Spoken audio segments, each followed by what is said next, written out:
Se você acompanha o canal, você provavelmente nesses últimos dias ficou se perguntando: mas onde está o Henry? O que aconteceu com ele? Por que ele desapareceu? Porém, quem me conhece sabe. Vou jogar essa aqui.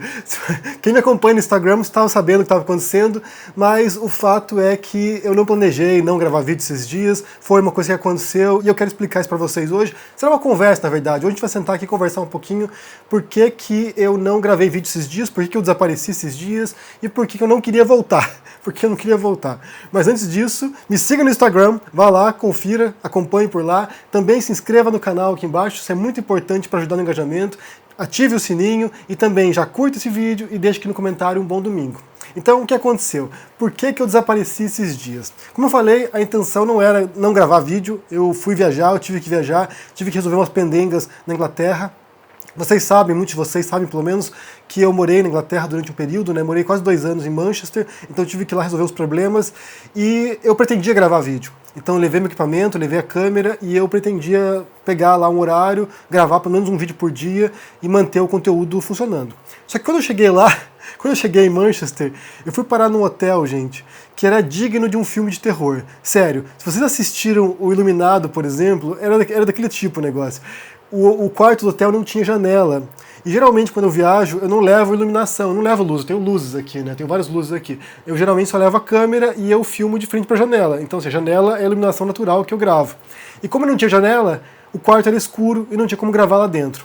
E depois também, eu poderia gravar fora, né? Poderia gravar na rua, num café, mas eu não consigo fazer isso, porque assim, o meu conteúdo, geralmente, eu preciso consultar materiais, né, de referência. Preciso ler alguma coisa, ler reportagens. Então, assim, não teria como sentar no café e falar, sabe, sobre temas cotidianos do Bolsonaro, por exemplo, sem estar consultando algum material de referência. Então, abandonei a ideia e eu pensei no primeiro dia em gravar vlog. Então, assim, eu tava com uma câmerazinha menor, tipo uma GoPro, e eu pensei em gravar o meu dia, mostrando onde estava indo, o que estava fazendo, mostrar os passeios que eu fazia, e depois, quando voltasse para casa, eu editava esse material e jogava aqui para vocês olharem, né, a cidade de Manchester, quais são as curiosidades da Inglaterra.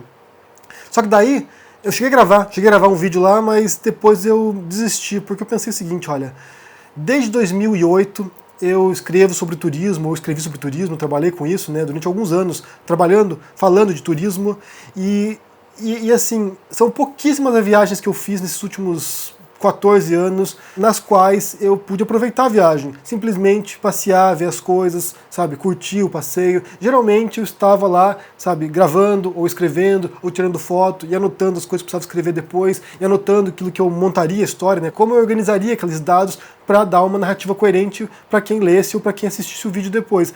Quem acompanhou, por exemplo, a viagem com a minha família, né, que a gente ficou na estrada durante o período, a gente gravava vlogs diários também, né, a gente gravava as viagens, os passeios, e isso era trabalhoso.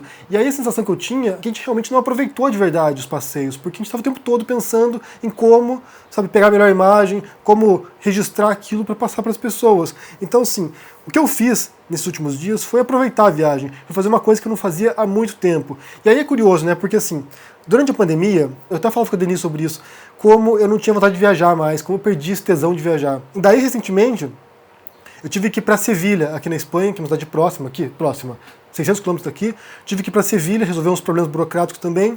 Fui para lá e daí fui sozinho. E foi bem legal a viagem, foi bem legal o passeio. Resolvi que resolver e fui passear por Sevilha. E foi bem legal passear por lá. E depois aproveitei e estiquei para Granada, que é uma outra cidade histórica também aqui, muito bonita.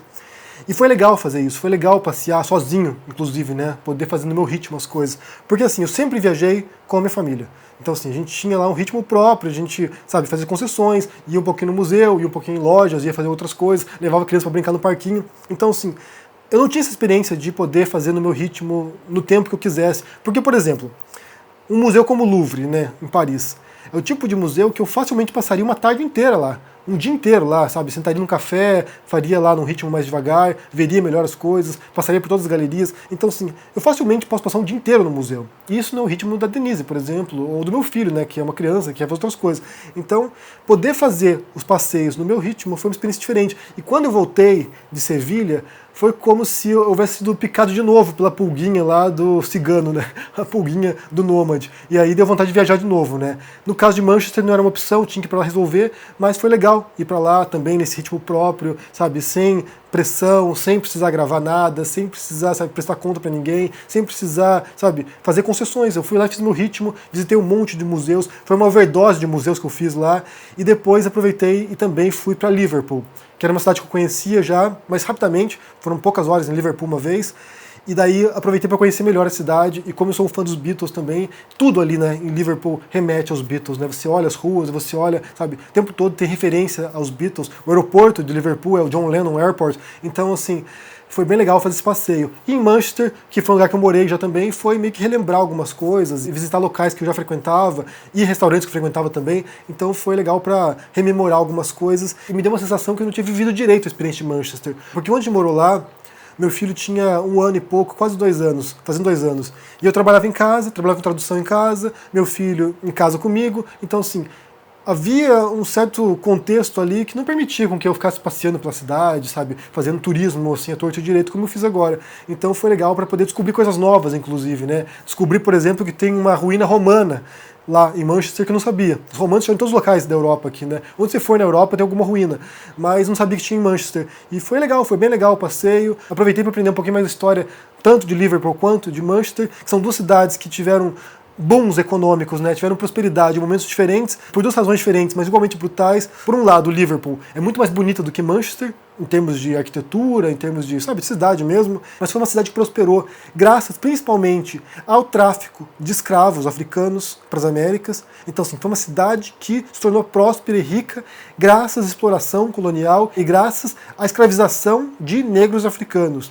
Então, assim, isso movimentou a economia da cidade, mercadores que traficavam escravos, mercadores que traficavam produto também nas colônias, e isso leva à prosperidade na cidade. Por outro lado, o próprio fato de ser, sabe, o epicentro do tráfico de escravos também levou a cidade, como reação, a inúmeros movimentos de abolicionistas, tanto de negros livres quanto de brancos também, que resolveram enfrentar essa exploração colonial. Então, assim, para você ver a contradição do negócio, né? Como, por um lado, é uma cidade que lucra e prospera graças à brutalidade, graças ao escravagismo, e por outro lado também se torna um dos pontos focais da resistência contra isso e da luta contra a opressão. Tem um museu bem interessante lá, que é o Museu da Escravidão, que é bem, sabe, emocionante e dramático mesmo, que vai contando a história da escravização, dos negros africanos e como houve também a resistência. Então, assim, tem essas tensões, né, tem esse confronto dessas duas forças que, no final das contas, a gente sabe, né, que foram séculos de barbárie, séculos de exploração, séculos de massacre, e em um dos pontos da história, a resistência acabou vencendo e isso foi abolido. Já Manchester é outro processo. Manchester é uma cidade que começa a prosperar durante a Revolução Industrial. A Revolução Industrial começa lá, em Manchester, na região de Lancashire, que é a região de Manchester. Então esse mundo moderno no qual a gente vive, ele nasce em Manchester, que é quando começam a criar os maquinários industriais, né, movido a vapor, e isso vai movimentando uma economia diferente, também com base na exploração, nesse caso a mão de obra do trabalhador pobre, né, do homem do campo que vai para a cidade para trabalhar nas fábricas e ser explorado de maneira brutal também por horas e horas de trabalho mal remunerado, mas também explorando a mão de obra escrava, porque o algodão que ia para as fábricas de Manchester, porque assim, havia a indústria de tecelagem ali, era em grande parte mão de obra escrava nas plantações do sul dos Estados Unidos. Então, assim, os negros escravizados colhiam o algodão que era levado para Liverpool, possivelmente, né, via Liverpool para Manchester, e em Manchester esse algodão era transformado em tecido, transformado, sabe, em roupas e exportado para o mundo. É um momento no qual a Inglaterra já se torna um país contra a escravização, porque o lucro que eles ganhavam com a Revolução Industrial era muito superior ao lucro do tráfico escravagista. Já é um país que enfrenta, inclusive, o tráfico de escravos, mas ao mesmo tempo é um país que lucra enormemente com a mão de obra escrava norte-americana. E daí, como consequência, por um lado você tem Liverpool, que tem uma arquitetura que é bem neoclássica, assim, imitando os gregos, imitando com colunas, sabe, com estátuas de mármore. Em Manchester que você tem uma arquitetura de fábrica. Então, assim, tem muitos prédios com cara de fábrica, muitos prédios que eram fábricas anteriormente, que se tornaram agora hotéis, se tornaram, sabe, prédios residenciais, outras coisas, e daí você tem essa cara, né, de fábrica mesmo, essa cara de cidade industrial, que é interessante para passear, mas também é um pouco opressivo, né? E ao mesmo tempo, né, tem outro museu em Manchester chamado The People's History Museum, que seria o Museu da História do Povo, que conta também a história da luta da classe trabalhadora na Inglaterra e em Manchester particularmente. Ao mesmo tempo que essa exploração industrial, né, das classes trabalhadoras, dos pobres, dos mais fragilizados, também começam a surgir inúmeros movimentos sociais, movimentos políticos para resistir a isso e tentar transformar também o cenário trabalhista. Do mesmo modo como se deu também em Liverpool. Uma força e vem uma resistência. Em Manchester, a força e a resistência. Só pensando também que, por exemplo, o Engels, o Friedrich Engels, que é um dos grandes expoentes do comunismo, as fábricas da família dele ficavam na região de Manchester. E o próprio Marx era alguém que frequentemente ia para Manchester, passou um tempo em Manchester. O Marx e o Engels escreveram o Manifesto Comunista em Manchester. Tem uma biblioteca lá chamada Chetham's Library, que é onde o Marx estudou, ele pesquisou, onde ele leu David Ricardo, onde ele leu Adam Smith, onde ele leu vários autores, economistas também da época, e a partir disso escreveu seus textos e escreveram juntos ali, a quatro mãos, o Manifesto Comunista. Então, assim, para você pensar como foi um local que esteve em constante ebulição intelectual e revolucionária, inclusive. E daí nesse museu ele mostra uma coisa interessante, porque assim, há uma mentira, na verdade, né, uma falsidade, de que as conquistas dos trabalhadores foram consequências dos comunistas ou dos socialistas. E nesse museu mostra como a luta dos trabalhadores já começa no século XVIII, 1700 e pouco, quando já começa a Revolução Industrial. Então, assim, logo de cara já vários grupos começam a resistir a isso e tentar buscar direitos trabalhistas, tentar buscar dignidade, tentar buscar uma vida melhor.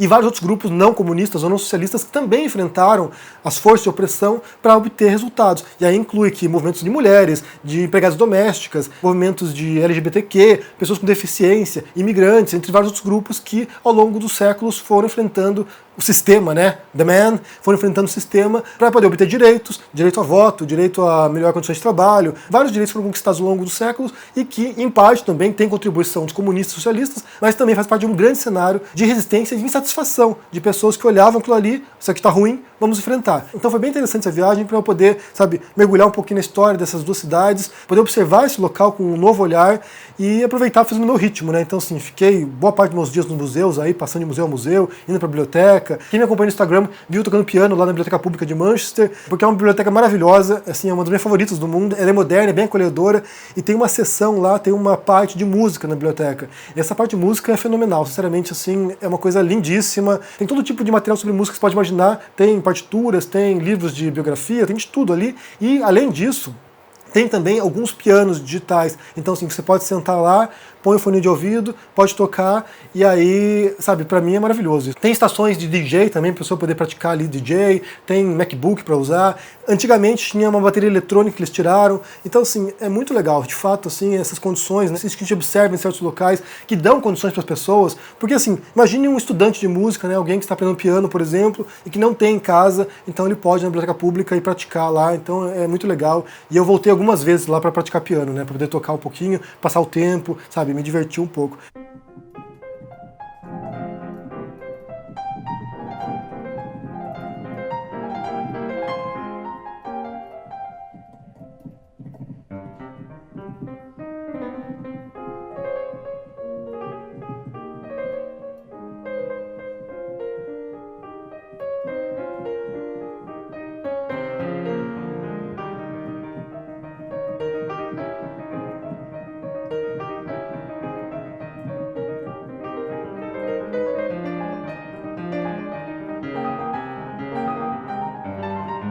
Então, foi legal a viagem, foi bem legal, e como eu falei, não gerei conteúdo porque, bem, por um lado não tinha condições para isso, porque o hotel no qual eu estava não dava pra fazer isso, e depois porque eu não quis mesmo. Eu não quis, e aí veio uma coisa, né, porque assim, foram alguns dias, 4 dias, se não me engano, 4 dias no qual eu não li nada de notícia, eu não vi nada sobre Bolsonaro, não vi nada sobre esse submundo que eu trabalho todos os dias, e foi, sabe, relaxante, deu um alívio, e me deu a impressão, assim, de que era isso que eu gostaria de fazer, de fato, assim, da minha vida, né, ficar, sabe, pesquisando e passeando. Quem não gostaria, né? Quem não gostaria? É difícil voltar e ter que, sabe, retornar a esse contexto, a esse cenário, porque é pesado o negócio. Mas foi divertido, foi legal, eu descansei um pouco, passei bastante e agora estou de volta em casa. Bem, mas é isso, eu só queria dividir com vocês essa experiência de viajar sozinho. Bem, diga o que vocês pensam aí no comentário, aí. Sentiram falta do canal aqui, dos dias que eu fiquei fora? Diga no comentário aqui embaixo, deixa o joinha, se inscreva aqui no canal, se torne um membro ou um apoiador para dar uma força e se cuide por aí. Um abração e até mais. Tchau!